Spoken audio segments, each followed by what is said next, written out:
8 నుంచి 9 నెలల తర్వాత మేల్కోవడం అనాలో, వాళ్ళకి గుర్తొచ్చిందనాలో whatever it may be ఇష్టానుసారంగా రాద్ధాంతం చేసే పరిస్థితి కూడా కనిపిస్తూ ఉంది. ఈరోజు చంద్రబాబు నాయుడు గారికి యాజ్ ఎ సీఎంగా దగ్గర ఎన్ని డిఎస్సి నోటిఫికేషన్స్ ఇచ్చారు, ఎంతమంది టీచర్స్ ఈరోజు వర్క్ చేస్తున్నారని చూసుకుంటే దగ్గర మన టీడీపీ హయాంలో కానీ సిబిఎన్ సార్ హయాంలో కానీ 196,000 మందికి టీచర్ రిక్రూట్మెంట్ పోస్టులు జరిగినాయి. యాజ్ ఆఫ్ నౌ ఇందాక నేను చెక్ చేసుకుంటే స్టేట్ లెవెల్ మొత్తం మీద 3,11,000 సుమారుగా టీచర్స్ పనిచేస్తున్నారు. అంటే ఈరోజు ఆంధ్రప్రదేశ్ గవర్నమెంట్లో టీచర్ ఉద్యోగాలు చేస్తున్న వారిలో 60% గౌరవ ముఖ్యమంత్రి, ఇప్పుడు మన ముఖ్యమంత్రి చంద్రబాబు నాయుడు గారి టైంలో డిఎస్సి నోటిఫికేషన్ ద్వారా వచ్చిన వాళ్ళే.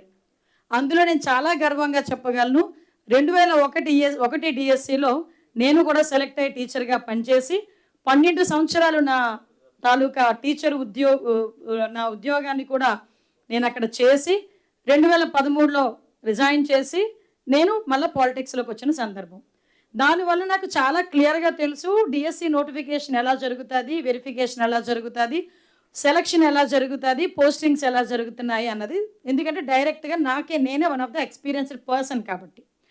అంటే ఇక్కడ ఇన్ని డిఎస్సి నోటిఫికేషన్స్ ఇచ్చి ఇంతమంది రిక్రూట్మెంట్ జరిగి ఈ రోజుకి కూడా కొన్ని లక్షల మంది టీచర్ ఉద్యోగాలు చేస్తూ మొన్న రీసెంట్గా ఉన్న డిఎస్సి నోటిఫికేషన్కి సంబంధించి చూస్తే దగ్గర 240 కోర్టు కేసులను దాటుకొని సుమారుగా 148 రోజుల్లోనే దగ్గర రికార్డు స్థాయిలో 16,347 ఉపాధ్యాయ పోస్టుల భర్తీకి ప్రక్రియను స్టార్ట్ చేసింది. అంటే సుమారుగా 15,000 మందికి పైగా టీచర్ పోస్టులు, అది కూడా అతి గౌరవంగా ఇచ్చారు. ఎంత గౌరవంగా ఇచ్చారంటే వాళ్ళ తాలూకా 8 సంవత్సరాల కళ, అంటే వాళ్ళు వెయిట్ చేయటం. మీ అందరికీ తెలుసు, మనందరం కూడా చదువుకొని వచ్చిన వాళ్ళమే. చదువుకోలేని వాళ్ళు, బీకామ్లో కెమిస్ట్రీలు ఫిజిక్స్లు చదివిన వాళ్ళు చాలా మాట్లాడతారు. అవన్నీ పక్కన పెట్టుకుంటే నేనేమంటానంటే బాగా చదువుకున్న వాళ్ళు ఎవరైనా ఒక ఉద్యోగం రావాలి. బీఈడీ చేశారు, డిఎడ్ చేశారంటే ఒక టీచర్ ఉద్యోగం రావాలి. ఆ టీచర్ ఉద్యోగం ప్రతి సంవత్సరం నోటిఫికేషన్ వస్తాయి కనుక ఆ నోటిఫికేషన్కి ముందు చాలా కొన్ని సెంటర్స్ ఉంటాయి. అవనగడ్డ సెంటర్ అని, విజయనగరం అని, కొన్ని చాలా స్పెసిఫిక్గా కొన్ని ఈ టెట్లకి బీఈడీలకి కోచింగ్ సెంటర్స్ ఉన్న సెంటర్స్ కూడా ఉంటాయి. కర్నూలు దగ్గర చాలా ఉంటాయి.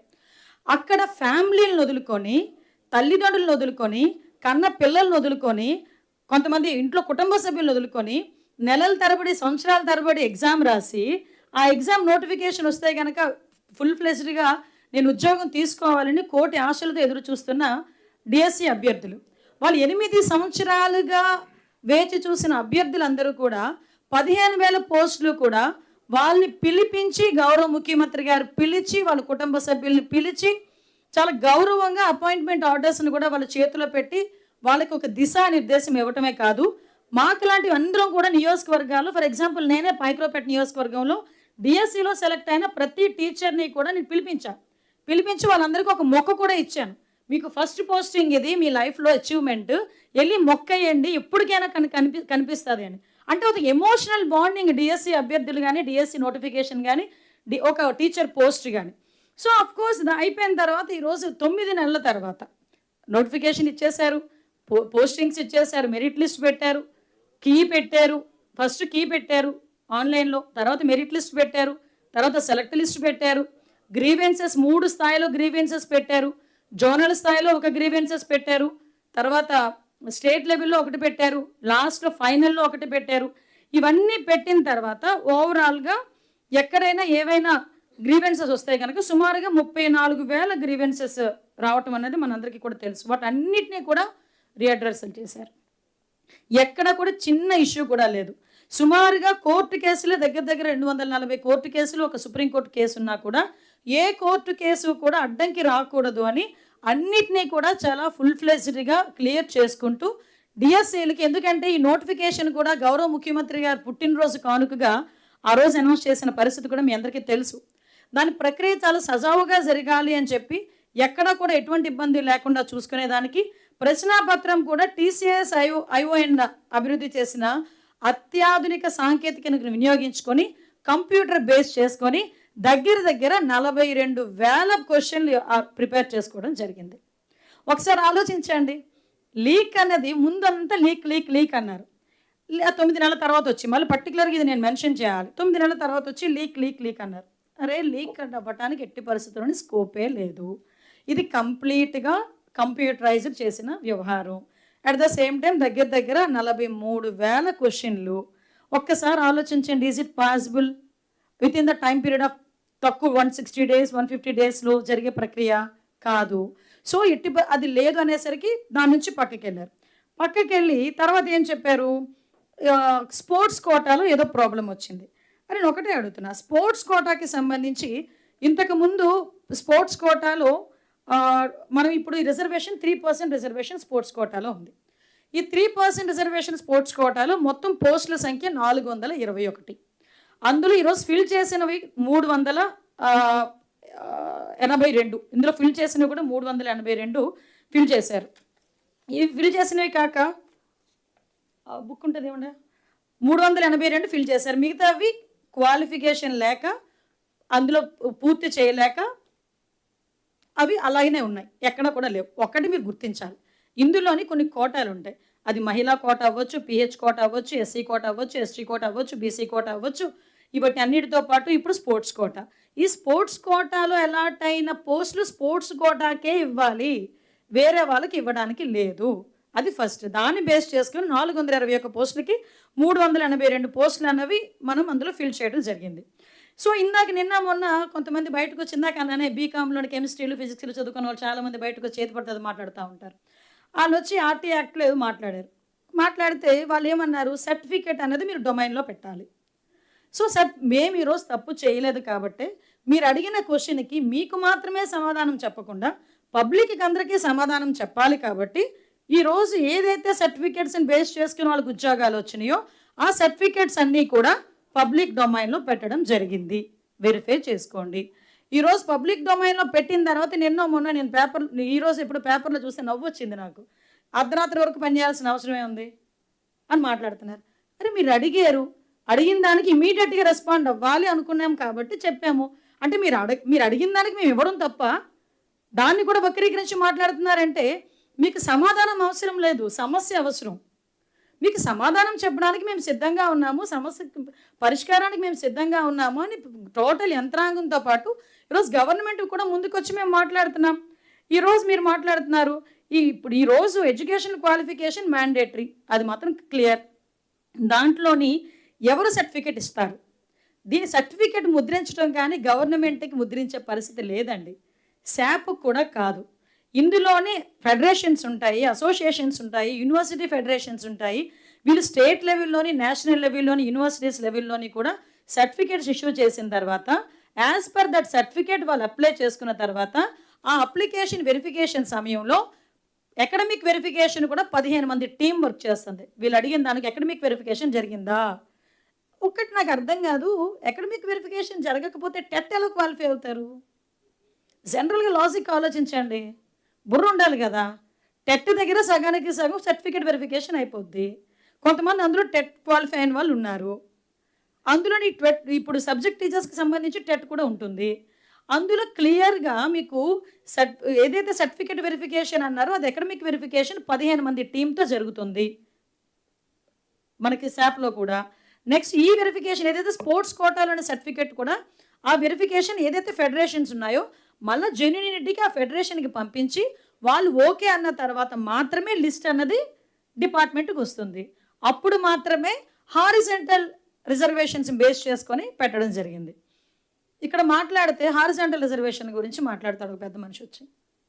హారిజాంటల్ రిజర్వేషన్ ఎప్పుడు వచ్చిందో తెలుసా? అసలు మీరు సెక్రటేరియట్ ఉద్యోగాలు చేశారు కదా, తీశారు కదా లాస్ట్ గవర్నమెంట్లో, అప్పుడు కూడా హారిజాంటల్ రిజర్వేషన్ బేస్ చేసుకొని చేశారు. నాకు తెలిసి GO number 77 I think so, GO number 77 I think 2022లోనే వచ్చినట్టుంది జీవో నెంబర్ 77. ఇదిగో ఆ జీవో నెంబర్ 77 హారిజాంటల్ రిజర్వేషన్. అది హారిజాంటల్ రిజర్వేషన్లోనే ఇప్పుడు కూడా డిఎస్సి ప్రక్రియ కూడా మొత్తం కొనసాగింది. అందులో ఎక్కడ కూడా ప్రాబ్లం రాలేదు. సో ఓవరాల్గా ఇక్కడ వీళ్ళు చేస్తున్న ఏదైతే కొంతమంది 2-3 తీసుకుని వచ్చి ఇలా ఇచ్చేసారు అలా ఇచ్చేసారు అని చెప్పేసి మాట్లాడుతున్నారు. అంటే ఇందులోని కూడా మేము అబ్జర్వ్ చేసుకుంటే అంటే ప్రతిదానికి ఒకటేంటంటే వీళ్ళ పరిస్థితి ఎలా ఉందంటే గుడ్డ కాల్చి మొహాన్ని పెడితే వాళ్ళే తుడుచుకుంటారు, ఏదో అంటారు కదా, గుడ్డ కాల్చి మొహం మీద పడేస్తే వాళ్ళు తుడుచుకుంటారని కాన్సెప్ట్. కానీ మేము తుడుచుకునే పొజిషన్లో లేవు. ఎవడు గుడ్డ కాల్చాడు, ఎందుకు కాల్చాడు, కాల్చిన తల దానికి మోటో ఏంటి, దాన్ని తిప్పికొట్టే ప్రొసీజర్లో మేము ఉన్నాం ఈరోజు ఇక్కడ కూర్చున్నాం. ఇంతకు ముందు వ్యవహారాలు కాదు, మీరు ఏది పడితే అది మాట్లాడేస్తే దాని గురించి మేము కూర్చోడానికి. అట్ ద సేమ్ టైం ప్రజలకి కూడా మేము చెప్పాలి, ఏమి జరుగుతుంది అన్నది ప్రజలకి వివరణగా చెప్పాలి. కాబట్టి చెప్పే పరిస్థితి కూడా మా అందరికీ కూడా ఉంది ఇక్కడ. కాబట్టి ఎవరో అన్నారు మనీ ట్రాన్సాక్షన్స్ జరిగినాయి అని. ఎవడో ఫోన్ చేసి నేను శాప ద్వారా చేంజ్ చేస్తాను, డబ్బులు కావాలని అడిగితే ఆ రికార్డు ఏదో పట్టుకుని వేలాడుతున్నారు. దాని తర్వాత కేసు ఫైల్ అయింది. అంతేగాని శాపలో పలానా వాడికి ఇస్తానని చెప్పి కూడా అనలేదు. అయినా కూడా వెంటనే ఎఫ్ఐఆర్ నోట్ అయింది, ఛార్జ్ షీట్ కూడా అయిపోయింది. మనకి ఇన్వెస్టిగేషన్ కూడా రెడీ అవుతుంది అవుతుంది. అట్ ద సేమ్ టైం ఇంకొక కేసు ఏదో చెప్పారు, అంటే ఎలిజిబిలిటీ కోర్టు కేసులు ఉన్న వాళ్ళకి ఇచ్చారు అని. కోర్టు కేసు ఉందా లేదా, ఈవెన్ పాస్పోర్ట్ ఆఫీస్కి కూడా మనం వెరిఫికేషన్కి వెళ్తే నీ మీద కేసు ఉందా, కోర్టులో కేసు ఉందా అనేది పోలీస్ డిపార్ట్మెంట్ వాడు ఇవ్వాలి. పోలీస్ డిపార్ట్మెంట్ వాడు బేస్ చేసుకొని అక్కడ పాస్పోర్ట్ ఆఫీసర్ పాస్పోర్ట్ ఇష్యూ చేస్తాడు. అంతే తప్పించి పాస్పోర్ట్ ఆఫీసర్ వెళ్ళి దాని మీద కేసు ఉందా, ఆవిడ మీద కేసు ఉందా, లేకపోతే అతని మీద కేసు ఉందా అని మాత్రం మాట్లాడరు. ఆ రోజు అక్కడ విజయనగరం ఎస్పీ చాలా క్లియర్గా ఈవిడ మీద ఎటువంటి ఎఫ్ఐఆర్ లేదు, ఎటువంటి ఇన్వెస్టిగేషన్ జరగట్లేదని సర్టిఫై చేసిన తర్వాతనే ఆ పోస్టింగ్ కూడా వెళ్ళింది. ఇలా చెప్పుకుంటూ పోతే వాళ్ళు అడిగిన ప్రతి దానికి కూడా మా దగ్గర మీకు ఇందాకే చెప్పాను అకాడమిక్ క్వాలిఫికేషన్ గురించి. 15 మంది టీం వెరిఫై చేయాలి, సర్టిఫై చేయాలి. ఈరోజు మీకు పబ్లిక్ డొమైన్లో కీ దగ్గర నుంచి మెరిట్ లిస్ట్ వరకు ప్రతిదీ కూడా సెలక్షన్ లిస్ట్ వరకు పెట్టుకొని హారిజాంటల్ రిజర్వేషన్ ప్రకారం విత్ ట్రాన్స్పరెన్సీ మేము చేసాము. ఇంకొకటి నాకు ఇప్పటికీ అర్థం కానిది ఏంటంటే ఇప్పుడు ఇంకొకటి ఏదో something court order, as per court order కూడా కొన్ని చేయాల్సి వచ్చింది, చేసాము. వీటన్నిటికీ మించి నేను కొంతమంది పెద్ద మనుషులు బయటకు వచ్చి అంటే వీళ్ళు టీచర్లని దాన్ని ఏమంటారు, మన మందు షాప్ ఉంది, అది లిక్కర్ షాప్స్ ముందు కర్రలు పెట్టుకుని ఉంచని లైన్లు కూడా, అంటే లిక్కర్ కొనుక్కునే వాళ్ళని కూడా లైన్లో ఎలా పెట్టాలి అన్నది టీచర్లను పెట్టి లైన్లో పెట్టించిన ఘనత కలిగిన వ్యక్తులు ఆ బ్రిడ్జ్ స్పోర్ట్స్ గురించి మాట్లాడతారు. నిన్న ఈ బ్రిడ్జ్ స్పోర్ట్స్ గురించి మాట్లాడేటప్పుడు యాక్చువల్గా ఒక జీవో ఒకటి ఉంది, సెంట్రల్ గవర్నమెంట్ ఇచ్చిన ఇది. ఈ central government ministry of personal public grievances pensions and department of personal and training, government of ఇండియాలో కూడా కొన్ని స్పోర్ట్స్ని ఆథరైజ్డ్గా తీసుకోవచ్చు అని చెప్పి అది గవర్నమెంట్ ఆఫ్ ఇండియా ఇచ్చిన దాంట్లో ఇది one of the bridge sport కూడా వన్ ఆఫ్ ద స్పోర్ట్. ఇందులోని మీకు విషయం తెలియదు ఏంటంటే ఏషియన్ గేమ్స్లో కూడా వీటిని పెట్టారు తెలుసా మీకు. అందులో ఇండియా వాడికి ఒక బ్రాంజ్ మెడల్ కూడా వచ్చింది తెలుసా అది మీకు, బ్రిడ్జ్ స్పోర్ట్స్లో ఏషియన్ గేమ్స్లో. మీకు ఇంకో విషయం, ఏ స్పోర్ట్స్ అయినా ఎప్పుడైనా ఎందులోనైనా ఎలా చేయొచ్చు. కొన్ని సందర్భం ఇప్పుడు ఒలింపిక్ గేమ్స్లో కూడా క్రికెట్ని ఎలా యాడ్ చేయాలన్న ఒక ఆలోచనతో కూడా ఉన్నారు. అంటే ఈరోజు ఎందుకు పెట్టారు, ఎందుకు చేయాలి, చాలామంది ఎక్స్పర్ట్స్ కూర్చొని చేసిన దాన్ని ఈరోజు ఇంప్లిమెంట్ చేయాలి. కాబట్టి ఈరోజు గవర్నమెంట్ ఇచ్చిన అథారిటేటివ్ లిస్ట్లో అది ఉంది. వీటితో పాటు చాలా గేమ్స్ ఉన్నాయి అందులోని, ఈ బ్రిడ్జ్ స్పోర్ట్స్తో పాటు చాలా గేమ్స్ ఉన్నాయి అందులోని. దాన్ని బేస్ చేసుకొని ఈరోజు ప్యాకార్డ్ ఆడినోడికి టీచర్ ఉద్యోగం ఇస్తారా, ప్యాకార్డ్ ఆడినోడికి టీచర్ ఉద్యోగం ఇచ్చామా లేదా అన్న తర్వాత క్వశ్చన్, టీచర్ ఉద్యోగం వచ్చినోడిని తీసుకెళ్ళి బ్రాందీ షాపుల ముందు నిలబెట్టావే, దాని గురించి ఎందుకు సమాధానం చెప్పట్లేదు వీళ్ళు? దాని గురించి సమాధానం చెప్పాలి కదా.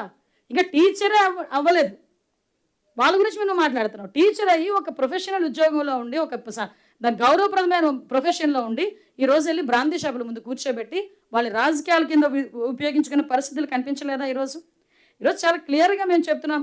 బ్రిడ్జ్ స్పోర్ట్స్ని 2018, 2022 ఏషియన్ గేమ్స్లో కూడా పెట్టారు. అందులోనే ఇండియన్ టీము బ్రాంజ్ మెడల్ కూడా వచ్చింది. ఇప్పుడు ఇంటర్నేషనల్ ఒలింపిక్ అసోసియేషన్ వాళ్ళు వీళ్ళు కూడా కొన్ని మార్పులు చేర్పులు చేయడానికి కూడా చూస్తున్నారు. సో నేనేమంటానంటే ఇలా చూసుకుంటే మీరు అడిగిన ప్రతిదానికి మా దగ్గర సమాధానం ఉంది. కానీ ఈరోజు కేవలం ఒక రకమైన దురుద్దేశం. ఎలాంటి దురుద్దేశము? 5 సంవత్సరాలు మేమేమీ చేయలేకపోయాము, లాస్ట్ 60 రోజుల ముందు 6000 పోస్టులు తీస్తామని ఎందుకు పనికిరాని ఒక నోటిఫికేషన్ ఇచ్చి, కరెక్ట్గా ఎలక్షన్కి 60 రోజుల ముందండి నోటిఫికేషన్ ఇచ్చిందాన్ని, 6100 పోస్టులకి దేనికో ఇచ్చారు. ఇచ్చి మేమే చేసామని చెప్పి ఆ రోజు కూడా దాన్ని అడాప్ట్ చేసుకుందామని చూశారు. మీరు అబ్జర్వ్ చేశారో లేదు, ఆ రోజు వీళ్ళకి ఇవన్నీ కనిపించలేదు, చెప్పాలని ఆలోచన రాలే. సో నేనేమంటానంటే అది ఎందుకు పనికిరాని నోటిఫికేషన్ ఇచ్చి ఆ నోటిఫికేషన్ గురించి ఎవరైనా కోర్టుకు వెళ్తే ఈజీగా పోతుంది. కానీ దాన్ని అప్పుడు క్యాన్సిల్ చేసి గౌరవ్ లోకేష్ గారు ఏది కూడా తక్కువకి ఇవ్వలేదే. మళ్ళీ 16,000 పోస్టులు ఆ రోజు క్రియేట్ చేయడానికని చూసి ఈరోజు మా సూపర్ 6లో వన్ ఆఫ్ ద ప్రామిస్ అది. ఈరోజు చాలామంది డిఎస్సి యువత అభ్యర్థులందరూ చాలామంది గౌరవ్ లోకేష్ గారిని వచ్చి అడిగిన పరిస్థితి, ఉద్యోగ అవకాశాలు ఇవ్వాలనే నేపథ్యంలో మేము చేసిన పొజిషన్స్ అవి. సో కంపల్సరీగా మంచిగా చేయాలనే ఉద్దేశంతో ఆ రోజు మేము ట్రాన్స్పరెంట్గా ఎక్కడ ఒక చిన్నది కూడా మీకు తెలుసో లేదో, మీ తాలూకా వాళ్ళు ఎవరైనా అడిగారో లేదో చెప్పండి. ఏ రాజకీయ నాయకుల దగ్గరికి వచ్చి ఎవరు కూడా ఒక కానిస్టేబుల్ పోస్ట్ ఇప్పించండి అని కానీ, ఒక టీచర్ పోస్ట్ ఇప్పించండి అని కానీ ఎవరు కూడా రికమెండ్ చేయలేదు. చేసిన అవమాన సంగతి తెలుసు. ఎందుకంటే గవర్నమెంట్ అంత ట్రాన్స్పరెంట్గా మేము పనిచేసాం. దానికి ఈరోజు మీరు బయటకు వచ్చి ఇష్టానుసారంగా ఎలా పడితే అలాగ మాట్లాడేసి చేసేద్దామంటే ఈరోజు జనాలు కూడా నమ్మే పరిస్థితుల్లో లేరు. ఈరోజు మేము చాలా ట్రాన్స్పరెంట్గా పనిచేసాము. ఈరోజు డిఎస్సి నోటిఫికేషన్ ఇవ్వడంలో కానీ, డిఎస్ అభ్యర్థుల్ని సెలెక్ట్ చేయడంలో కానీ గౌరవ ముఖ్యమంత్రి గారికి ఉన్నంత ఎక్స్పీరియన్స్ ఇంకెవరికీ లేదు. ఇంకో విషయం చెప్పాలి, చిన్న ఎగ్జాంపుల్, గ్రూప్ 1 పెట్టారండి వీళ్ళు లాస్ట్ గవర్నమెంట్లో. గ్రూప్ 1 ఒకటి చేశారు. అది ఇప్పుడు ఏ పొజిషన్లో ఉందో మీకు తెలుసు. ఇప్పుడు ఏ పొజిషన్లో పాపం అభ్యర్థులనాలో సెలెక్టెడ్ లిస్ట్ ఉన్నారో ఏమనాలో అర్థం కావట్లేదు. ఆఖరికి వాళ్ళ మీద ఏ ఆరోపణలు అండి? డ్రైవర్ల చేత, కండక్టర్ల చేత కూడా దిద్దించారన్నది ఆరోపణలు, ఆటో డ్రైవర్ల చేత కూడా. ఆఖరికి ఈరోజు పరిస్థితి ఏంటి? ఈరోజు డిఎస్పీల కింద ట్రైనింగ్ అయ్యారు, ఆర్డీఓలు అయ్యారు మొన్నటి వరకు. వాళ్ళందరూ ఈరోజు అగమ్య గోచరం. అలాగే చంద్రబాబు నాయుడు గారి హయాంలో ఒక్కరిని చూపించండి అలాగా సెలెక్ట్ అయ్యి ఇంట్లో కూర్చున్నామండి అనుకున్న వాళ్ళని. సో నేను ఒకటే చెప్తున్నా, ఈరోజు మాకు చిత్తశుద్ధి ఉంది. మేము ప్రజలకి జవాబుదారీతనం, మేము ప్రజలకి జవాబు చెప్పాలి. ఈరోజు మేము అనుకున్నట్టుగా మేము చేయటానికి, ప్రజలకు మంచి చేయడానికి మేము సిద్ధంగా ఉన్నాం. మీ నోటుకు వచ్చినట్టు రాస్తాము, నోటుకు వచ్చినట్టు మాట్లాడతాము, ఎలా పడితే అలా మాట్లాడతామన్నా మేము ఒకటి సమాధానము చెప్తాం. దానికి తగినట్టుగా ప్రజలకు అర్థమయ్యే విధంగా మేము సమాధానము చెప్తాం. అదేవిధంగా అంతకు మించి జనాలను ఇబ్బంది పెట్టే దృష్టిలో కానీ ఈరోజు ఏంటంటే వీళ్ళ ఉద్దేశం ఏంటంటే ఆ గ్రూప్ 1 అభ్యర్థులకు సంబంధించి చిన్న రప్చర్ అయింది కదా, యాజ్ టీజ్గా ఇలాంటి ఎలిగేషన్స్ పెడితే 16,000 కుటుంబాలు రోడ్డుకి ఎక్కేస్తాయి అని వాళ్ళ ఆలోచన. కానీ వాళ్ళందరూ కూడా చాలా హ్యాపీగా ఉన్నారు. వాళ్ళందరూ మంచిగా ఉద్యోగాలు చేసుకుంటున్నారు. 1 సంవత్సరం అయిపోతుంది వాళ్ళకి ఉద్యోగ సర్వీస్, 1 సంవత్సరం అయిపోతుంది ఈరోజు. కాబట్టి నేను కూడా మళ్ళీ చెప్తున్నా, డిఎస్సి లాంటి దాంట్లో ఎటువంటి అవకతవకలు చంద్రబాబు నాయుడు గారి టైంలో జరగలేదు. దానికి బెస్ట్ ఎగ్జాంపుల్ నేనే. ఏ పరిస్థితుల్లో సెలక్షన్ జరుగుతుందో కూడా నాకు తెలుసు. కాబట్టి దయచేసి ప్రజలు కూడా అర్థం చేసుకోవాలి. అట్ ద సేమ్ టైం ప్రతిపక్షాలు కూడా కొంచెం తెలివితో ప్రవర్తిస్తే కొంచెం వాళ్ళకి కూడా నాకు అర్థం కాదండి. బొత్స సత్యనారాయణ గారు చాలా సీనియర్ లీడర్, ఆయన కూడా బ్రిడ్జ్ స్పోర్ట్స్ గురించి ఏమీ తెలియక అలా మాట్లాడితే నేనేమంటానంటే, ఉత్తరాంధ్రలోని ఎంతో కొంత అందరికీ తెలిసిన నాయకుడు ఆయన, విద్యాశాఖ మంత్రి చేశారు. అటువంటి వ్యక్తి తన క్రెడిబిలిటీ కాపాడుకోవడానికైనా జగన్మోహన్ రెడ్డి ఏం చెప్తే అది చెప్పడం మానేసి కొంచెం మెచ్యూర్డ్గా మాట్లాడుంటే నిజంగా మేమందరం కూడా చాలా హ్యాపీ ఫీల్ అయ్యేవాళ్ళమే. నిజంగా ఒక్కొక్కసారి ఆలోచిస్తుంటే అంత సీనియర్ లీడర్లు కూడా ఎందుకు ఇలాంటి ట్రాపుల్లో పడుతున్నారో నాకైతే అర్థం కావట్లేదు. Thank you.